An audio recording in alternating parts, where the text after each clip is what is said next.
Assalamualaikum warahmatullahi wabarakatuh.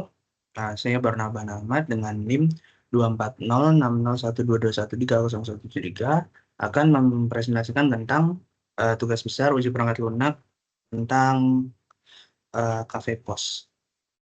Jadi di sini kami disuruh menguji, yaitu Cafe POS adalah sistem point of sale sederhana berbasis web yang dikembangkan untuk mendukung digitalisasi proses transaksi di sektor UMKM, khususnya pada usaha kafe, kedai kopi, dan kuliner kecil.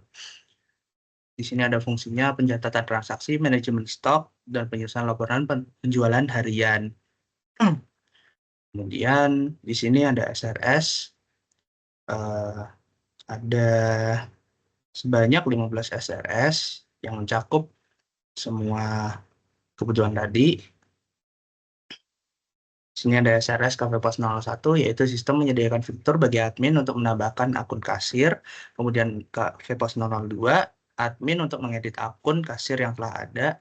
Kemudian admin Cafe POS 3, yaitu admin berhasil menambahkan atau memperbarui akun kasir baru yang telah didaftarkan atau diperbarui.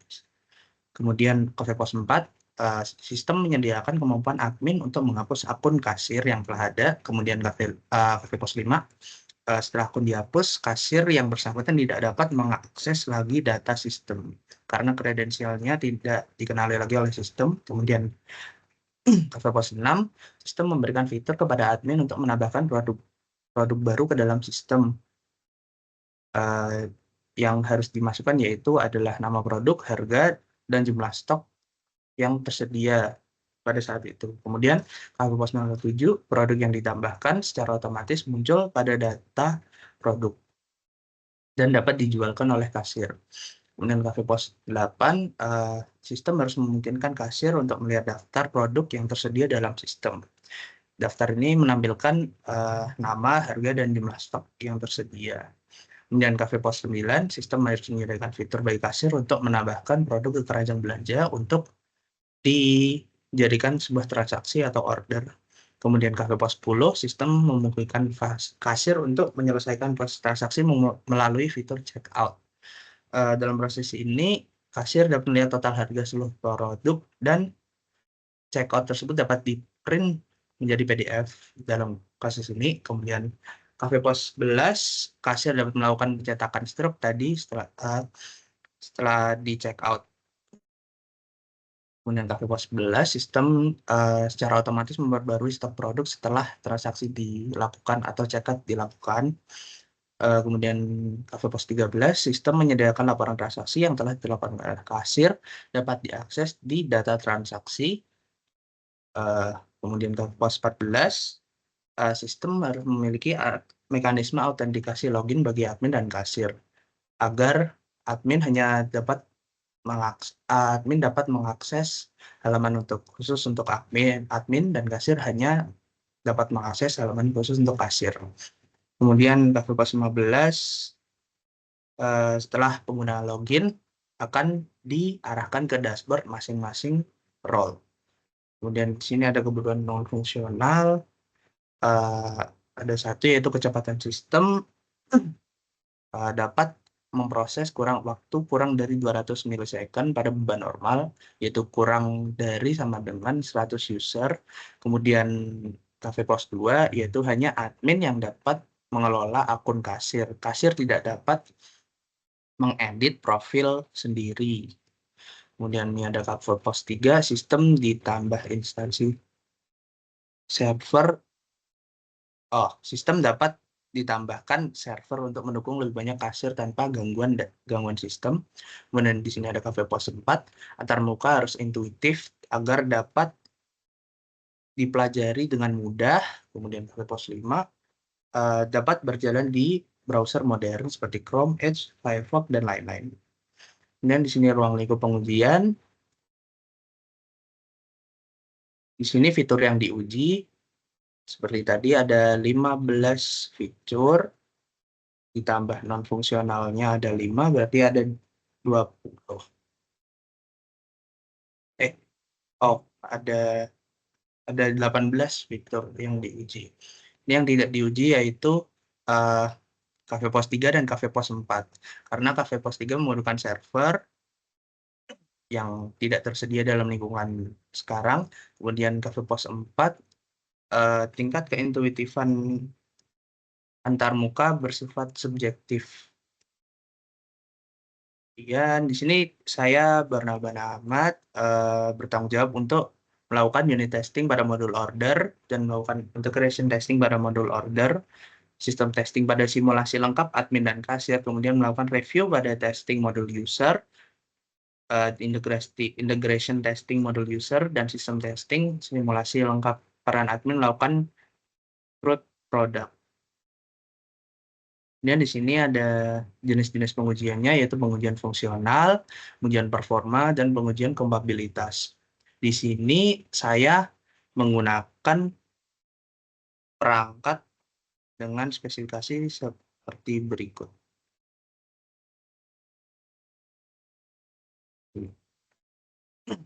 Saya menggunakan prosesor i3 11154G4 dengan RAM 12 GB dan storage 512 GB dan graphic card Intel UHD.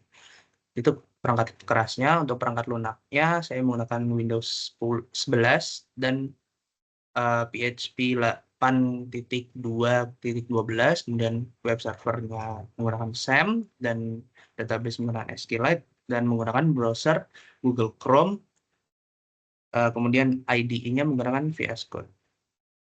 Jadi masuk ke dalam rencana pengujian. Sebentar. Di sini ada unit testing. Semua pengujian unit testing yaitu masuk dalam kategori white box. Jadi yang dites itu adalah data yang berjalan pada sistem. Oke, jadi di sini saya mengerjakan modul order.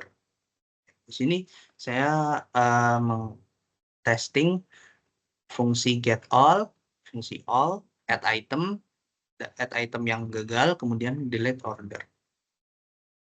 Di sini. Kemudian di sini ada hasil dari unit testing tadi.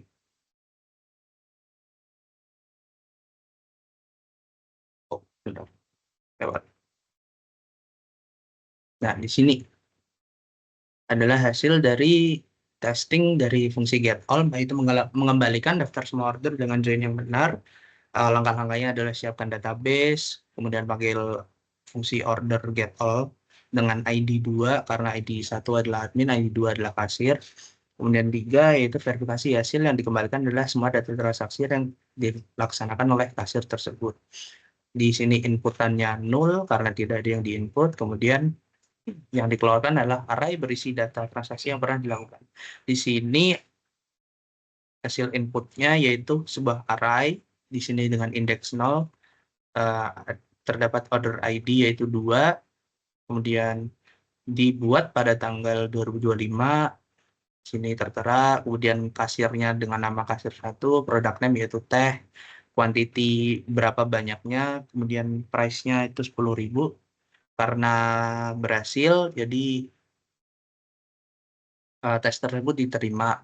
Kemudian ini ada all, yaitu user ID, berarti hanya mengembalikan order milik user ID. Jadi hanya memilih kasir 1 yang dikeluarkan oleh sistem.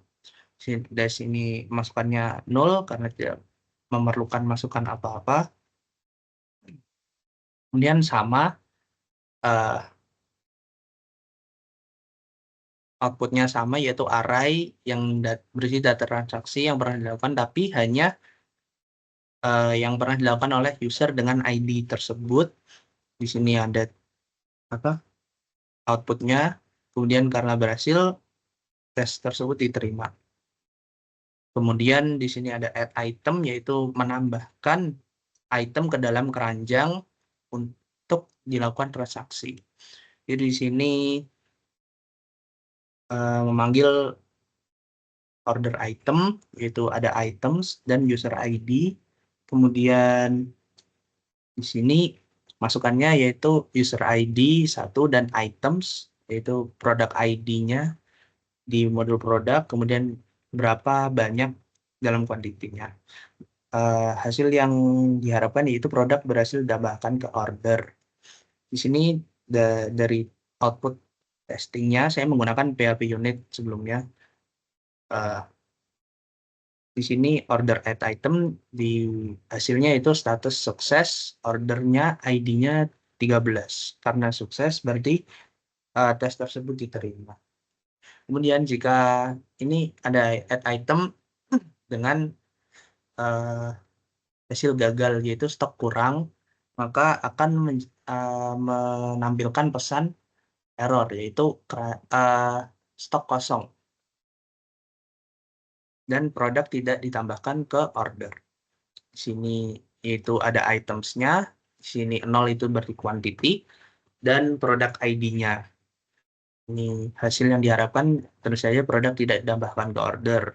Kemudian di sini dalam testingnya didapatkan hasil error stok tidak cukup untuk produk dengan produk ID 2. Karena tidak jadi ditambahkan ke order, maka testing diterima. Kemudian di sini ada delete, yaitu menghapus order yang sudah pernah dilakukan. Jadi di sini order dengan ID 2 berhasil terhapus. Jadi testingnya diterima. Kemudian di sini ada integration testing. Saya lakukan integration testing dengan modul order.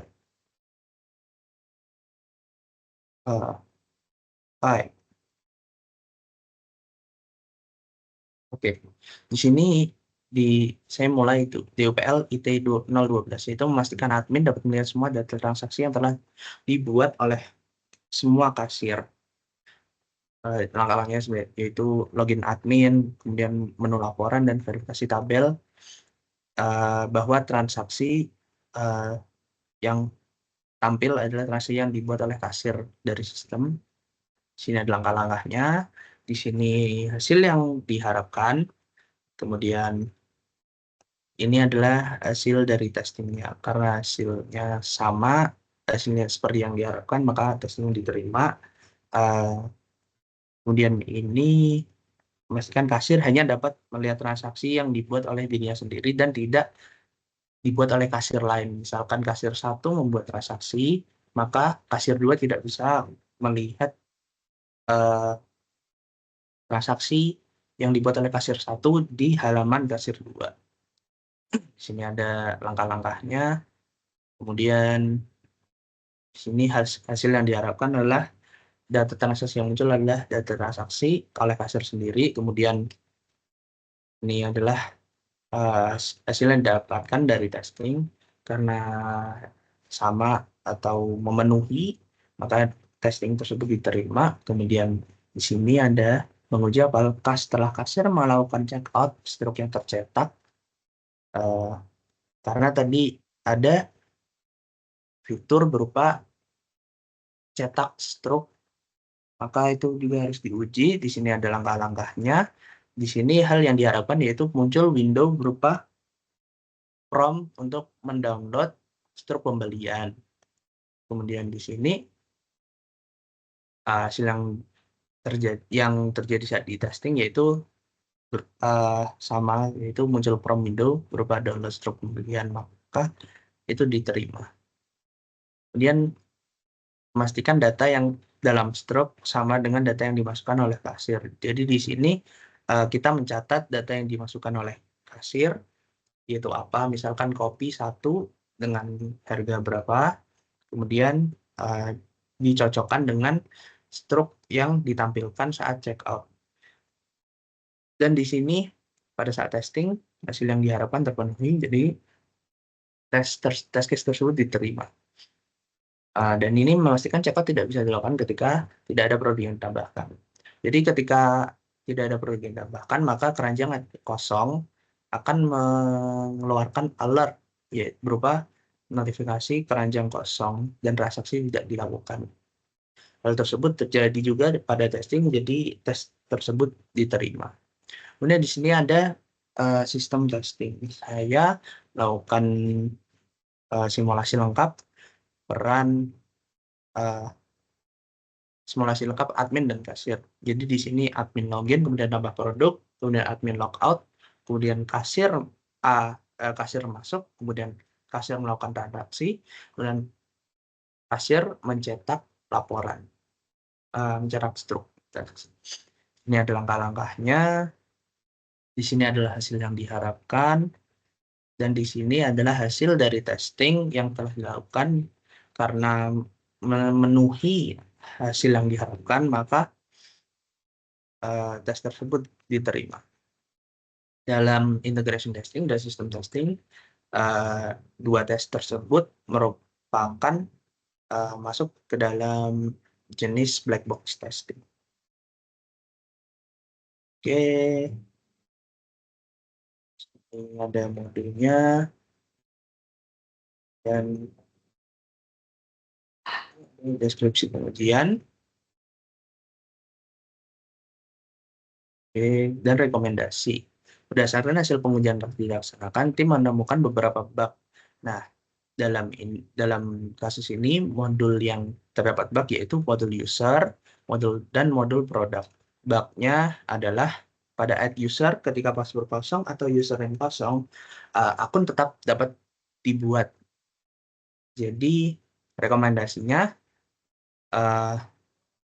sebelum dieksekusi ada constraint yang membuat agar fungsi tersebut tidak bisa dieksekusi. Jadi harus dua-duanya terisi.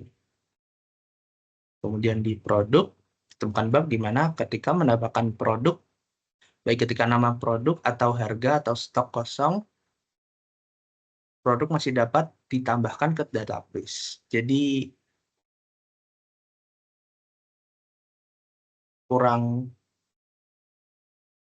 jadi itu adalah bugnya, yaitu seharusnya sebelum fungsi dieksekusi, dilakukan pengecekan sama seperti modul user tadi. Kemudian ditemukan bug ketika update produk, ketika hanya salah satu dari nama, harga, atau stok diubah dengan kondisi yang tidak valid, maka data tersebut masih dapat masuk ke dalam database. Sama seperti tadi, dilakukan constraint atau validasi data yang harus dimasukkan.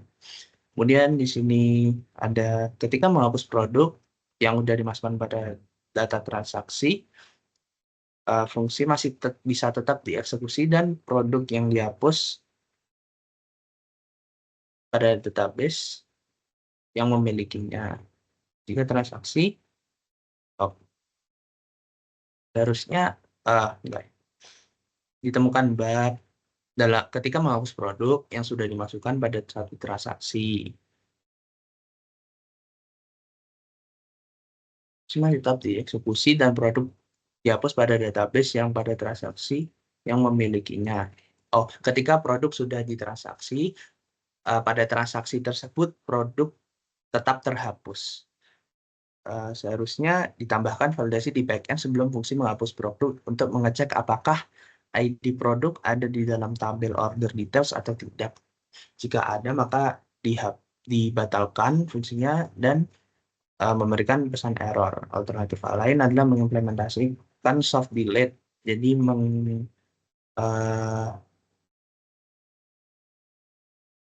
memasukkan data tersebut ke dalam riwayat data lain. Kemudian di sini pelajaran yang dipetik, selama pengujian kami sadar bahwa data uji yang digunakan harus benar-benar lengkap dan menggambarkan semua kemungkinan. Pada awalnya kami hanya fokus pada skenario normal saja, sehingga masalah seperti password kosong dan stok habis baru ketahuan saat berpindah ke integrasi atau sistem testing. Karena sebelumnya unit testing hanya menguji apakah fungsi dapat dieksekusi atau tidak. Jadi kedepannya mungkin perlu adanya menyiapkan data uji yang lebih beragam agar bug dapat dikenali dari lebih dini. Kemudian penggunaan testing secara otomatis memberi manfaat yang besar, terutama untuk unit dengan PHP unit. Dengan tes otomatis ini membantu kami lebih cepat mengetahui kesalahan pada fungsi yang ada. Namun pengujian manual atau black box masih penting untuk menguji pengalaman pengguna. Sekian presentasi dari saya. Jika ada kata-kata yang salah mohon dimaafkan. Wassalamualaikum warahmatullahi wabarakatuh.